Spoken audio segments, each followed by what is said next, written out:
अजिबात ते खजूर खाऊ नका. खाल्ले तरी ज्यांच्याकडून घेतायत त्या लोक चांगली असली पाहिजे. जे आपले थुंकतात, थुंकी लावून खजूर विकतात त्या लोकांकडून खजूर घेऊ नका आणि खाऊ पण नका. भले 1 वर्ष शिवरात. हिंदू धर्म महान आहे, हिंदू धर्म महान आहे, हिंदू धर्म महान आहे. आपल्या मुलांना राम शिकवा, आपल्या मुलांना कृष्ण शिकवा. आपल्या तरुण 10वीच्या 11वीच्या मुलांना पाठवा. कुठे पाठवा? थिएटरला पाठवा. काय पाहायला पाठवा? पुष्पा 2 झुकेगा नहीं साला. ते पाहायला पाठवण्यापेक्षा पुष्पा म्हणतो झुकेगा नाही साला, अरे ते पाहायला पाठवण्यापेक्षा तो डायलॉग पाठ करण्यापेक्षा पायाच्या नखापासून डोक्याच्या केसापर्यंत डोळ्यातल्या बुबुळा सकट रक्ताच्या एकूण 1 थेंबाची आहुती या मातृभूमीच्या रक्षणाकरता दिली. अशा शेर शिवा का छावा जो आहे तो छावा पाहायला, छत्रपती संभाजी महाराजांचा चित्रपट पाहायला सिनेमाघरामध्ये आपल्या मुलांना पाठवा. पाठवलं पाहिजे महाराज, पाठवलं पाहिजे. देश धर्म के लिए लढने वाला शेर शिवा का छावा था. देश धर्म के लिए लढने वाला शेर शिवा का छावा था. महापराक्रमी परम प्रतापी एक ही शंभू राजा था, एक ही शंभू राजा था. छत्रपती संभाजी महाराज की किती छळ केला महाराज, किती आनंदीत छळ. त्या संगमेश्वरला ज्यावेळी छत्रपती म्हणतोय आतापर्यंत मराठी शाहीचा तख्त त्याने खांद्यावर मिरवला असेल, पण आता तख्ता खुला त्याच्या खांद्यावर ठेवा. आतापर्यंत त्याने राजमुकुट डोक्यात घातला असेल, आता विदूषकी घुंगरं असणारी विदूषकी टोपी घाला त्याच्या डोक्यात. आज्ञा केली महाराज, ऑर्डर दिली त्या औरंगजेबाने. आतापर्यंत त्याने भरजरी वस्त्र घातले असतील, आता विदूषकी झबली घाला त्याच्या गळ्यामध्ये, त्याच्या अंगामध्ये. आतापर्यंत त्याने अलंकार मिळवले असतील, राजमुकुट त्या ठिकाणी मिळवला असेल, आता त्याची दिंड काढा. आतापर्यंत राजा मेन्यातून, पालखीतून, हत्तीवरून, अंबारीतून आला असेल, आता त्याची दिंड काढा महाराज. आणि अशी आज्ञा त्या औरंगजेबाने दिली. मराठी शाहीचा, हिंदवी स्वराज्याचा हा छावा, हा राजा होता, पण किती हाल केले महाराज. साखर दंडांनी वेढण्यात आलं. अहो कुणी यायचा शिवी द्यायचा, अंगावर थुंकायचा, कुणी यायचा तलवार घ्यायचा, संभाजी महाराजांच्या अंगावरून तलवार त्या ठिकाणी फिरवायचा, अरे एक एक रेष ओढायचा आणि रक्ताची धार संभाजी महाराजांच्या संपूर्ण शरीराला. अहो मारुती राया जसा लालबुंद झाला होता ना शेंदूर फासल्यानंतर, तसा हा मराठ्यांचा छावा छत्रपती संभाजी महाराज दिसत होते. कुणी यायचा, लांबून दगड जोरात फेकायचा, छाताडाला लागायचा, रक्ताची चिळकांडी उडायची, सगळीकडे रक्त रक्त रक्त रक्त झालं होतं. संभाजी महाराजांना आणण्यात आलं होतं, पण साखरदंडांनी वेढलेला संभाजी राजा, आमचा हा मराठ्यांचा वाघ असणारा, हा छावा असणारा महाराज, हा संभाजी राजा, भीतीनं भय राजाला, राजा निर्भय अशा रीतीने त्या ठिकाणी औरंगजेबाच्या समोर उभा होता. आणि समोर उभा असताना तो त्या ठिकाणी त्याचा सैनिक म्हणतोय, सुभेदार म्हणतोय, झुक जाओ संभाजी आलमपना के सामने. काय म्हणतोय? झुक जाओ संभाजी आलमपना के सामने. आणि उसळला कवी कलश. कवी कलश म्हणतोय, राजा है वो, झुकेंगे नहीं झुकाएंगे, झुकेंगे नहीं झुकाएंगे. आम्ही त्यांना झुकू, आमचा राजा झुकणार नाही. आणि संभाजी महाराजांचं ते तेज पाहिल्यानंतर महाराज तो औरंगजेब थरथर थरथर कापायला लागला आणि विचार करू लागला, हाच तो संभाजी आहे.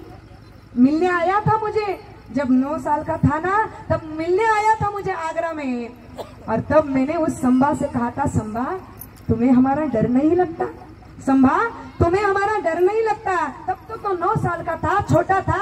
तब संभाजी ने कहा था, हमें किसी का डर नहीं लगता, हमें किसी का डर नहीं लगता, लेकिन हमारी वजह से सबको डर लगता है, सबको डर लगता है. असं लहान वयात संभाजी राजांनी त्यांना सांगितलं होतं. हा तो संभाजी आहे आणि त्याला मी पकडलंय. आतापर्यंत हातात आला नाही. 9 वर्ष सैतानी गोंधळ या एकट्या संभाजीने माजवला. आता हातात आलेला आहे. अल्लाह का शुक्र है. आणि म्हणून त्या अल्लाचे त्या ठिकाणी नमाज पडण्याकरता, त्या अल्लाचे आभार मारण्याकरता तो औरंगजेब गुडघे टेकून खाली बसला आणि नमाजाच्या रुखवता पडायला लागला. गुडघे टेकून औरंगजेब संभाजी राजांसमोर खाली बसला आणि नमाजाच्या रुखवता पडायला लागला आणि अल्लाचे आभार मानायला लागला. त्यावेळेस संभाजी राजा त्याच्याकडे पाहून हसतायत आणि कवी कलशांना म्हणतायत, कवी कलश, अहो कवी आहात तुम्ही, या प्रसंगावर सुचते की एखादी कविता. त्यावेळेस कवी कलश विचार करतोय, संभाजी राजा मरणाच्या दारात आहे, औरंगजेबाच्या पुढ्यात आहे, मृत्यूच्या गोठ्यात आहे, पण राजाला भय न भीती, राजा निर्भय. अरे ही काय कविता ऐकायची वेळ आहे का? पण तरी सुद्धा माझा संभाजी राजा अगदी निर्भीड होऊन त्या ठिकाणी उभा राहिलाय. कारण छत्रपती शिवाजी महाराजांचं रक्त माझ्या संभाजी महाराजांच्या शरीरामध्ये सळसळत होतं. महाराज कवी कलश म्हणतायत, हा सुस्ते ना कविता. राजा राजा तुम्हारा तेज देख के ये औरंगजेब नीचे बैठ गया है. शुक्र मानो खुदा का, शुक्र मानो भगवान का, आप खड़े हो उसके दरबार में, लेकिन भय से आप नहीं वो कांप रहा है. आप नहीं वो कांप रहा है. आणि तेवढ्यात औरंगजेब विचारतोय, काय विचारतोय? बताओ संभाजी बताओ, कहा रखा है खजाना, कहा रखा है लूट. त्यावेळेस संभाजी महाराज म्हणतायत, अरे आम्ही असा खजाना लुटत नाही, हा हिंदुस्थान आमचा खजाना आहे आणि इथल्या मातीतला कण आमचा सोना आहे आणि त्या सोन्याला जपतो आम्ही, मराठी माणसाला जपतो आम्ही. आमच्याकडे खजाना म्हणजे आमची ही माऊली आहे, आमची ही धरती, आमची ही माती म्हणजे आमचा खजाना आहे, आमचा सोना आहे. अहो थरथरला तो औरंगजेब, थरथरत बरळू लागला. ये मराठे क्या खिलाते हैं अपने बच्चे को, क्यों होता नहीं ऐसा एक भी शख्स हमारे झनाने में पैदा, क्यों होता नहीं है. असं म्हटल्यानंतर संभाजीराजे उसळले आणि म्हणतायत कसे औरंगजेबाला, अरे औरंगजेबा, अरे तुझ्या घरात कसा येईल संभाजीराजा जन्माला? अरे स्वतःच्या बापाला विष देणारा तू, स्वतःच्या भावाचा मस्तक कलम करणारा तू, तुझ्या घरात कसा येईल संभाजी राजा जन्माला? अरे संभाजी राजा जन्माला येईल तो महाराष्ट्राच्या कुशीत आणि शिवछत्रपतींच्या मुशीतच जन्माला येईल. असा इकडे तिकडे येणार नाही. आणि हे संभाजी महाराजांचे बडबड ऐकल्यानंतर इतका राग आला, इतका राग आला, इतका राग आला. धावत धावत गेला आतमध्ये आणि सैनिकांना सांगितलं, काट डालो उसकी जबान, बहुत बोलती है, निकाल दो उसकी आंखें जलाती है हमें. आणि महाराज आज्ञा केली डोळे काढायची. विचार करा, ज्या संभाजी राजांना जे राजमुकुट घालून मिरवत होते ते संभाजी राजे औरंगजेबाच्या पुढ्यात आहे. तुळापूरच्या वधस्तंभाला त्या ठिकाणी जखडलेले आहेत आणि अंगामध्ये साखळदंड त्या ठिकाणी जखडलेले आहेत. आणि अशा अवस्थेमध्ये ज्यावेळेस औरंगजेबाच्या पुढ्यात संभाजीराजे होते, ज्यावेळेस आज्ञा केली, ऑर्डर केली, प्रसंग डोळ्यासमोर आणा तुम्ही. सांगितलं, काय सांगितलं? डोळे काढून टाका त्याचे आणि धुरांच्या रेषा हवेत सोडणाऱ्या लालबुंद तप्त सळ्या घेऊन ज्यावेळेस तो आला ना, त्यावेळेस आल्यानंतर तो सैनिक पुढे येतोय, हातामध्ये तप्त लालबुंद सळ्या आहे. आणि ज्यावेळेस संभाजीराजांना कळलं आता डोळे जाणार आपले, डोळे जाणार आपले, म्हणून डोळे बंद केले आणि डोळे बंद करून स्वराज्य आठवलं. याच डोळ्यांनी घेतलं होतं दर्शन आऊसाहेबांचं, याच डोळ्यांनी घेतलं होतं दर्शन छत्रपती शिवाजी महाराजांचं, आबासाहेबांचं. याच डोळ्यांनी स्वराज्य संवर्धनाचे स्वप्न बघितले होते, याच डोळ्यांनी स्वराज्य घडवलं होतं, याच डोळ्यांनी गड किल्ले बघितले होते. आता आपले डोळे जाणार, आता आपले डोळे जाणार. पण रडला नाही छावा, तितक्याच वेगाने डोळे उघडले आणि डोळे उघडल्यानंतर तप्त लालबुंद सळ्या घेऊन तो सैनिक येतोय. आता डोळे काढणार आहे, पण डोळे बंद केलेले जे उघडले ते उघडलेच, परत बंद केले नाही. अहो जो सळ्या घेऊन हातात आलाय ना तो घाबरला आणि तो घाबरून म्हणतोय, अपने आंखें तो बंद कर लीजिए ना जनाब. काय म्हणतोय? अपने आंखें तो बंद कर लीजिए. पण अहो डोळे बंद करणारा माझा संभाजी राजा नव्हता आणि लालबुंद सळ्या घेऊन आला, तप्त लालबुंद सळ्या आहे आणि आल्याजवळ आणि जोरात त्या ठिकाणी घुसल्या माझ्या छत्रपती संभाजी महाराजांच्या डोळ्यात. बुबुळा सकट डोळे बाहेर निघाले, सर आवाज, वेदना झाल्या. अहो एखादा आमच्या पायाला जखम झाली तर 8 दिवस आम्ही पाय धरून बसतो, तर डोळे काढल्यानंतर किती त्रास झाला असेल. डोळे बुबुळात सकट पडलेले होते, डोळे नव्हते कुठेच, राहिलं होतं फक्त आणि काळा कुट्टा अंधार सगळीकडे. तरी सुद्धा संभाजी राजे शांत होते, भीती न भय राजा निर्भय त्या ठिकाणी होता. अरे डोळे काढल्यानंतर सैनिक आला आणि औरंगजेबाला सांगतोय डोळे काढले बरं का. त्यावेळेस औरंगजेब म्हणतो, रडला का तो, घाबरला का तो?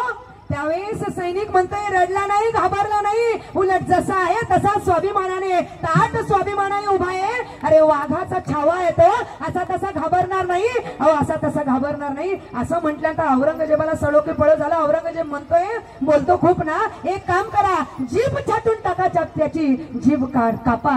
आणि जीभ कापायची म्हणून तलवार घेऊन 8 दिवसानंतर त्या ठिकाणी तो सैनिक आला आणि जीभ कापायची म्हणून तलवार घेऊन आला. आणि लक्षात आलं संभाजी राजांचे की आता जीभ जाणार. आणि म्हणून जबडा उघडण्याकरता एक सैनिक जवळ आला आणि त्याने जबडा धरला, पण जबडा उघडत नव्हता. महाराज डोक्यावर मुष्टी प्रहार केला, पण जबडा उघडत नव्हता. अरे कसा उघडेल तो जबडा?